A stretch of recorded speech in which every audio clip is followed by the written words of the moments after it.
Mfugaji mmoja wa mifugo katika kaunti ya Kajiado ameachwa akikadiria hasara ya mamilioni ya pesa baada ya ngamia wake 14 kuuawa katika ajali ya barabarani usiku wa jana kwenye barabara kuu ya Namanga kuelekea Nairobi. Krismasi ya mapema ilionekana kuwasili kwa wakazi wa eneo la kaunti ya Kajiado waliokuwa mbioni kung'ang'ania nyama ya ngamia walohusika kwenye ajali hiyo. Kulingana na mfugaji huyo, ngamia hao walikuwa wamepotea kutoka nyumbani na hivyo kugongwa na lori lililokuwa likiendeshwa kwa kasi na kuwaua papo hapo, huku kadhaa wakijeruhiwa vibaya, jambo lililohuzunisha mfugaji huyo. Wito sasa umetolewa kwa dereva wa magari kuzingatia sheria za barabarani ili kuepuka ajali kama hizi zinazoweza kuepukika, hasa usiku katika barabara hiyo kuu yenye shughuli nyingi.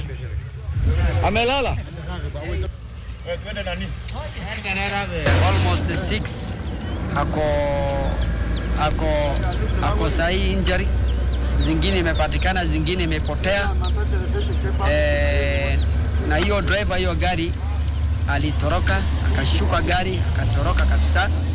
Mpaka sahi hatuoni mtu yote ambaye amekujia hiyo gari. Sisi tunataka hii watu waje walipe hii ngamia ambaye ameua, kwa sababu hii ni hasara kubwa sana, hata si kitu ambaye mtu anaweza kuvumilia.